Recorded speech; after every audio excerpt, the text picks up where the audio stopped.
আসসালামু আলাইকুম। আমন্ত্রণ মাই টিভির সংবাদে। আপনাদের সাথে আছি আমি ইশরাত জাহান মনি। শুরুতেই সংবাদ শিরোনাম। বিশ্বজুড়ে করোনায় মৃতের সংখ্যা 3,48,000, আক্রান্ত প্রায় 56 লাখ। মক্কা ছাড়া অন্য শহরগুলোতে লকডাউন তুলে নিচ্ছে সৌদি আরব। করোনা মোকাবেলায় সরকারি চাহিদার 72% ওষুধ যোগাচ্ছে রাষ্ট্রায়ত্ত প্রতিষ্ঠান ইডিসিএল। করোনার ওষুধ তৈরিতেও বিশ্বব্যাপী যোগাযোগ। ঈদের দ্বিতীয় দিনে রাজধানী বিনোদন কেন্দ্রে নেই ভিড়। কক্সবাজার সৈকতে লাল কাঁকড়া ও কচ্ছপের বিচরণ, দেখা মিলছে হরিণেরও। ভিন্ন আবহাওয়ার ঈদের দুর্ভোগে রাজধানীর নিম্নবিত্ত ভাসমান মানুষেরা মানবেতর জীবনযাপন।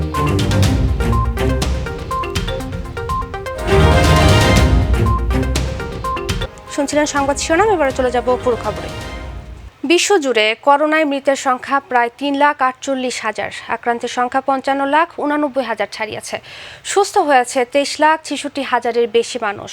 মৃত্যু আর আক্রান্তের শীর্ষে থাকা যুক্তরাষ্ট্রে মৃতের সংখ্যা প্রায় 1 লাখ আর আক্রান্তের সংখ্যা 17,06,000-এর বেশি।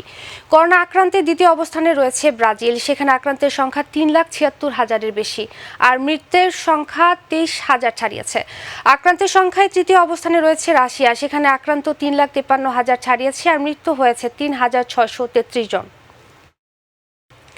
সৌদি আরবে মক্কা নগরী ছাড়া অন্য শহরগুলোতে 31 মে থেকে 20 জুন পর্যন্ত সব মসজিদে নামাজ আদায়ের অনুমোদন দেওয়া হয়েছে। এছাড়া স্বাস্থ্যবিধি মেনে অফিস খোলারও নির্দেশনা দেওয়া হয়েছে। তবে সংক্ষিপ্ত নিষেধাজ্ঞা থাকবে পবিত্র শহর মক্কায়। শহরটিতে বিকেল 3টা থেকে সকাল 6টা পর্যন্ত কারফিউ জারি থাকবে। এদিকে আগামী 27 মে থেকেই ব্যবসায়িক কার্যক্রম পুরো দমে চালু হচ্ছে দুবাইয়ে। দুবাইয়ের ক্রাউন প্রিন্স এবং দুর্যোগ ও বিপর্যয় ব্যবস্থাপনা বিষয়ক এক ভার্চুয়াল বৈঠকে সিদ্ধান্ত নেওয়া হয়েছে। প্রতিদিন দেশের 1.5 কোটি মানুষের ওষুধের চাহিদা পূরণ করছে রাষ্ট্রায়ত্ত মালিকানাধীন ফার্মাসিউটিক্যাল কোম্পানি ইডিসিএল। করোনা সংকট মোকাবেলায় এরই মধ্যে সরকারি চাহিদার 72% ওষুধ যোগান দিচ্ছে প্রতিষ্ঠানটি। করোনার ওষুধ তৈরিতে বিশ্বের বিভিন্ন কোম্পানির সাথে প্রতিষ্ঠানটি যোগাযোগ রক্ষা করে চলছে বলে জানালেন এর ব্যবস্থাপনা পরিচালক। আরও জানাচ্ছেন Rakib Hasan. Essential drug company limited বা ইডিসিএল বাংলাদেশের একটি রাষ্ট্র মালিকানাধীন ফার্মাসিউটিক্যাল কোম্পানি। দেশের সরকারি চাহিদার প্রায় 72% ঔষধের যোগান দিয়ে যাচ্ছে প্রতিষ্ঠানটি। 123 প্রকারের ওষুধ উৎপাদনের সক্ষমতা রয়েছে রাষ্ট্রীয় মালিকানাধীন এই কোম্পানির। করোনার সংকট মোকাবেলায় শুরু থেকে বিশ্ব স্বাস্থ্য সংস্থার গাইডলাইন মেনে ঔষধ উৎপাদন অব্যাহত রেখেছে প্রতিষ্ঠানটি। বিরামহীন তৈরি করে যাচ্ছেন প্রাথমিক পর্যায়ে করোনা রোগীর চিকিৎসায় ব্যবহৃত hand sanitizer, antihistamine, antimalarial, vitamin C ও অ্যাজিথ্রোমাইসিন জাতীয় ঔষধ। করোনাতে পরিস্থিতির কারণে যে জিনিস দরকার, যেমন ধরেন হ্যান্ড স্যানিটাইজার, তারপরে আমাদের অন্যান্য কিছু যেমন ট্যাবলেট অ্যাজিথ্রোমাইসিন, তারপরে হাইড্রক্সিক্লোরোকুইন সালফেট, ডক্সিসাইক্লিন, ওআরএস যেগুলি ডিহাইড্রেশনের জন্য লাগতে পারে, এগুলি সরবরাহ আমরা নিশ্চিত করার জন্য আমরা সবসময় ওভার স্টক করে রাখি। একই সাথে প্রতিদিন দেশের নিম্ন আয়ের 1 থেকে 1.5 কোটি মানুষের ঔষধের চাহিদা পূরণে প্রতিষ্ঠানটির ভূমিকার কথা জানান ব্যবস্থাপনা পরিচালক অধ্যাপক ডাক্তার এহসানুল কবির জগলুল। আমাদের এই ওষুধগুলি কিন্তু বেশিরভাগই দেশের গরিব শ্রেণীর লোকরা কিন্তু এগুলি ব্যবহার করে থাকে এবং 1 থেকে 1.5 কোটি লোক প্রতিদিন বিভিন্ন কারণে, যেমন ধরেন ব্লাড প্রেশার, হার্টের প্রবলেম, গ্যাস্ট্রিকের প্রবলেম, বিভিন্ন রকম ইনফেকশনের কারণে এই ওষুধগুলি খেয়ে থাকে, এই ওষুধগুলি ব্যবহার করে থাকে। যদিও এখন পর্যন্ত করোনা ভাইরাসের কোনো ঔষধ আবিষ্কৃত হয়নি, তবে বিশ্বের যে সকল প্রতিষ্ঠান সফলতার দ্বার প্রান্তে পৌঁছেছেন তাদের সাথে যোগাযোগ অব্যাহত রয়েছে জানিয়ে বর্তমান পরিস্থিতিতে দেশের ঔষধ শিল্প কাঁচামাল সংকটে পড়ার আশঙ্কা রয়েছে বলে মনে করছেন তিনি। বিশ্বের কোনো কোম্পানি এখন পর্যন্ত কিন্তু কোনো ভ্যাকসিন তৈরি করার একদম শেষ পর্যায়ে এসে গেছে বলা যাবে না, তবে ক্লিনিক্যাল ট্রায়ালের ভিতর আছে।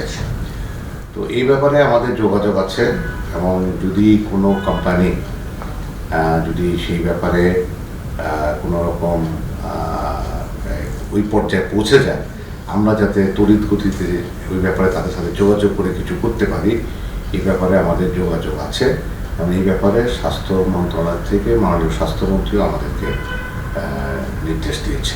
রাকিব হাসান, মাই টিভি, ঢাকা। করোনা সংক্রমণের মধ্যে ঈদের দ্বিতীয় দিন রাজধানী বিনোদন কেন্দ্রগুলোতে নেই ভিড়, তবে করোনা আশঙ্কা দূরে ঠেলে এসেছেন কেউ কেউ। তাদের মধ্যে নেই স্বাস্থ্যবিধি মেনে চলার প্রবণতা, অনেকেই সমবেত হয়েছেন মাস্ক ছাড়া। শারমিন আজাদের রিপোর্ট। করোনা সংক্রমণের কারণে আনন্দ ছড়িয়ে পড়েনি রবীন্দ্র সরোবরে, আসেনি উৎসবের আমেজ, চোখে পড়েনি মানুষের ঢল। তবে ঘরে থাকার নিয়ম ভেঙে এসেছেন কিছু মানুষ। প্রকৃতি তার নিজের রঙে বর্ণিল হয়ে উঠেছে বলে মনে করেন এখানে আসা মানুষেরা। নির্মল বাতাসের খোঁজে মাস্ক ছাড়াই সময় কাটাচ্ছেন বিভিন্ন বয়সী মানুষ। মাস্ক আমার সাথেই আছে, কিন্তু এখানে দরকার নেই, কারণ এখানে আমি লেকের পারে একা, এখানে একদম সুরক্ষাতে আমার মাস্ক সাথেই রাখছি সময় আমি প্রোটেকশন, কিন্তু এখানে কোনো লোকজন এখান থেকে মুভ করে না।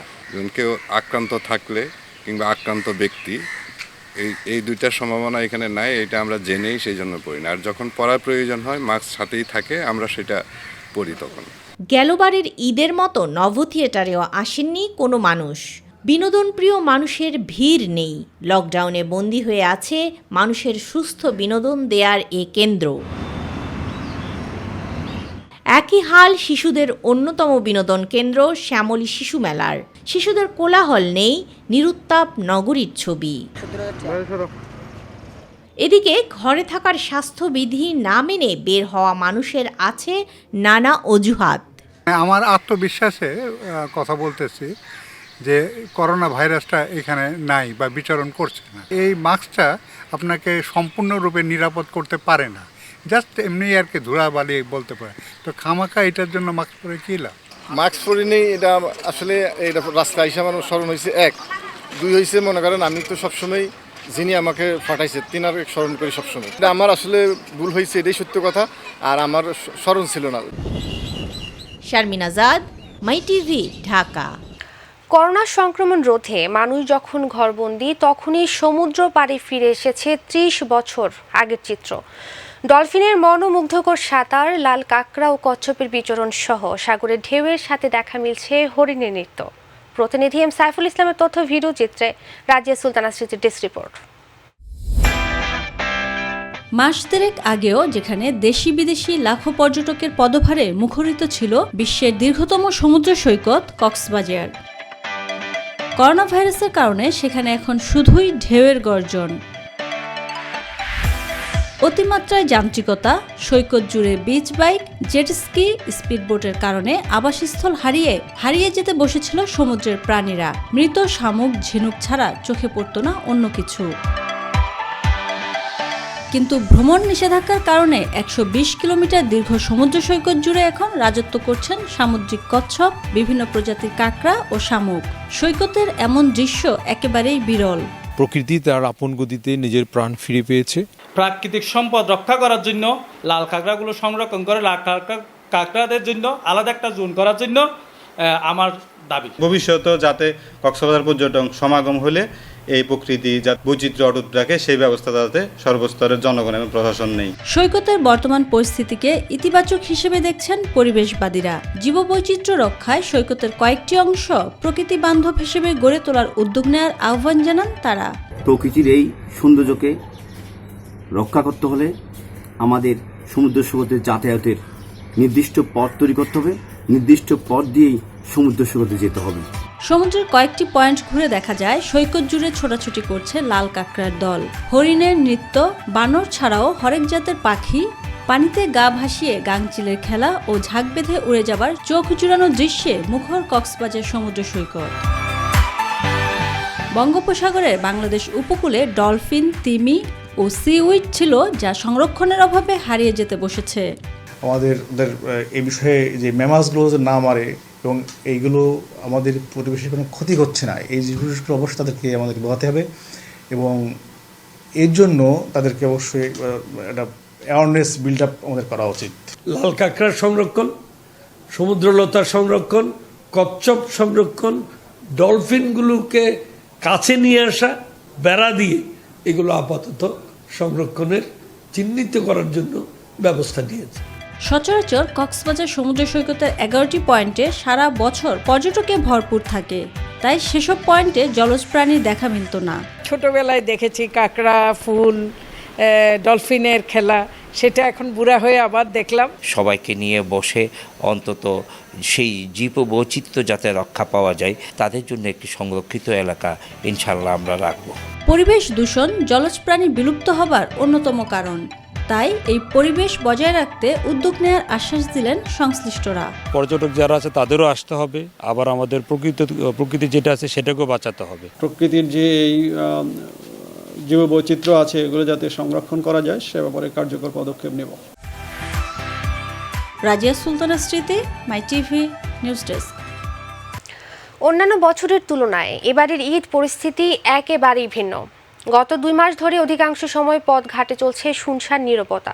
তাই নেহায়েত প্রয়োজন ছাড়া ঘর থেকে বের হচ্ছে না নগরীর বেশিরভাগ মানুষ। এমনই বাস্তবতায় দুর্ভোগে রাজধানীর ভাসমান মানুষেরা। আমিনুল মজলিসের বিশেষ রিপোর্ট, ক্যামেরায় ছিলেন রফিকুল ইসলাম। তোমরা যাদের মানুষ বলো না, বিধিও যাদের কান্না শোনে না।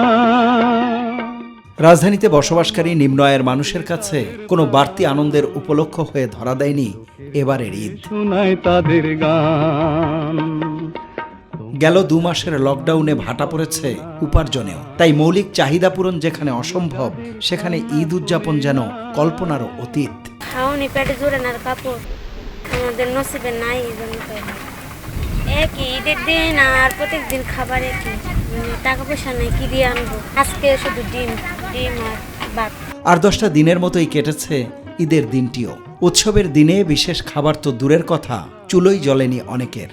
আমি চোখের জলে শোনাই তাদের গান। মলিন চোখে এই মানুষগুলো হয়তো তাকিয়ে আছেন ভাগ্য বিধাতার দিকেই। এবারে দেখা যাক একজন ভিক্ষুকের অসহায়ত্ব। জ্যৈষ্ঠের খরতাপে যখন তৃষ্ণায় বুকের ছাতি ফেটে যাবার উপক্রম, তখন 70ঊর্ধ্ব রইসুদ্দিন মনোযোগ আকর্ষণের চেষ্টা করছেন তার সামনে দিয়ে চলাচলকারী গাড়ির আরোহী কিংবা চালকের। পরিবারের সদস্যদের মুখে আহার জোগানোই দুরূহ, তাই নতুন কাপড়ের চিন্তা বিলাসিতা ছাড়া কিছুই নয়।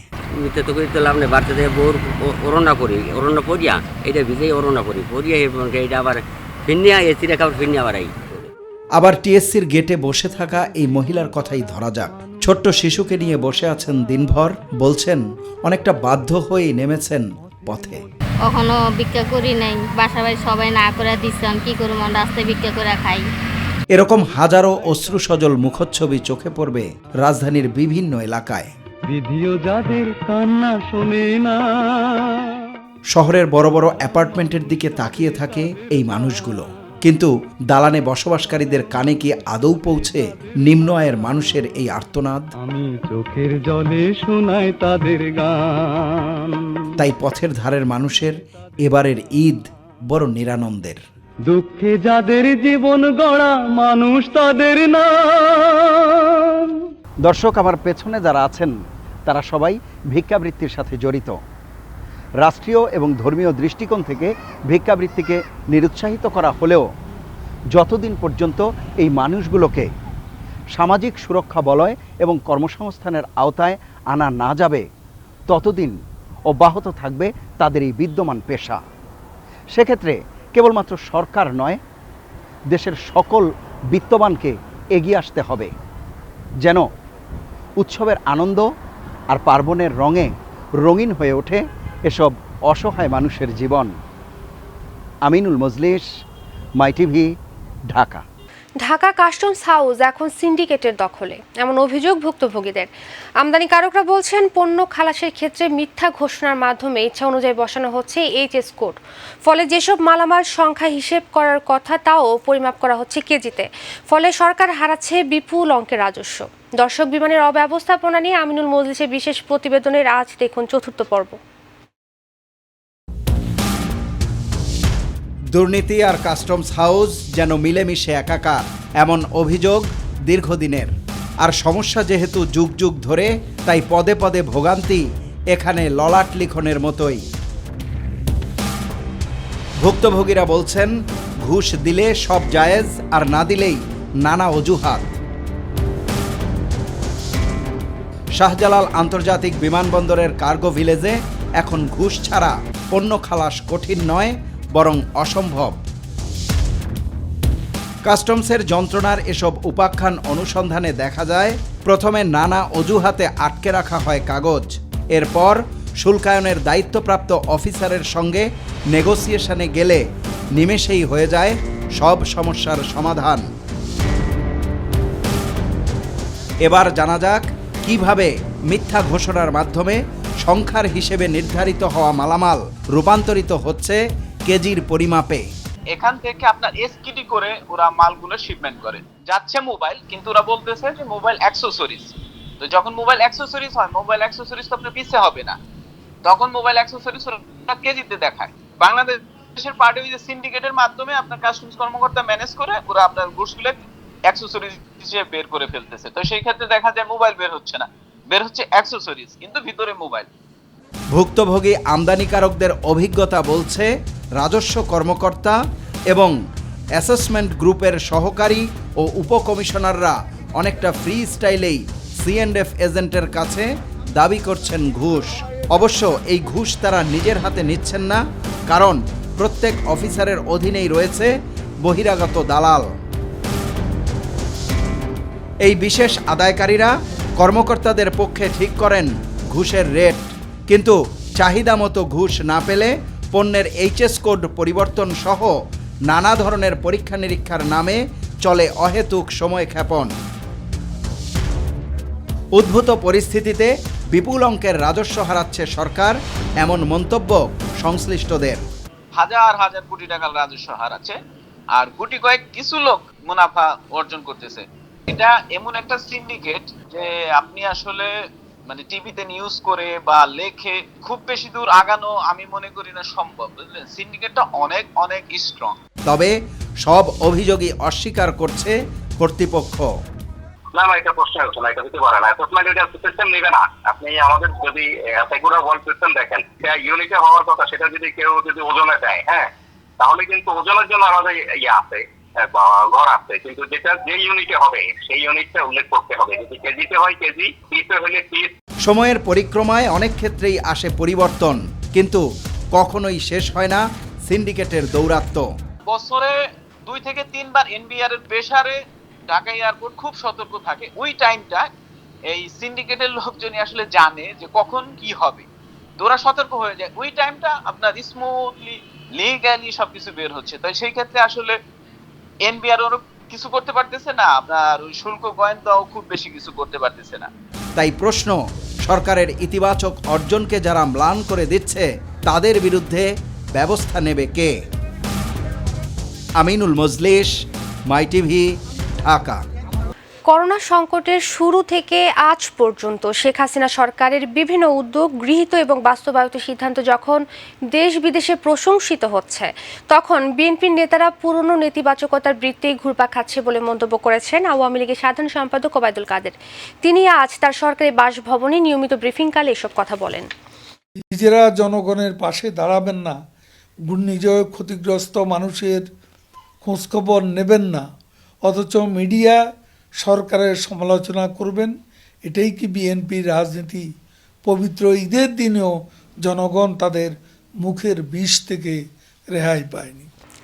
আন্তর্জাতিক ক্যারিয়ারে 15 বছর পূর্ণ করলেন বাংলাদেশের উইকেটরক্ষক ব্যাটসম্যান মুশফিকুর রহিম।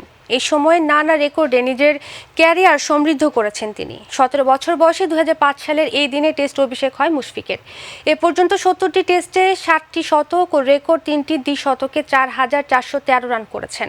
218 ওয়ানডে খেলে সমান 7 শতকে সাবেক এই অধিনায়ক করেছেন 6174 রান। ক্যারিয়ারে 15 বছর পূর্তিতে সামাজিক যোগাযোগ মাধ্যমে আজ রাত 10টায় লাইভে ভক্তদের মুখোমুখি হওয়ার কথা রয়েছে তার। সঙ্গে থাকার জন্য ধন্যবাদ। এছাড়া ইউটিউবে মাইটিভির সংবাদ পেতে ভিজিট করুন youtube/mytvbd নিউজ এবং আমাদের অনুষ্ঠান দেখতে ভিজিট করুন youtube/mytvbangla, facebook/mytvbangla, twitter/mytvbangla। আমাদের পরবর্তী সংবাদ বিকেল 5টায় জেলার সংবাদ দেখার আমন্ত্রণ জানিয়ে বিদায় নিচ্ছে আমি ইশরাত জাহান মনি। দর্শক, করোনা সংক্রমণ রোধে সবাই ঘরে থাকুন, নিরাপদে থাকুন। আল্লাহ হাফেজ।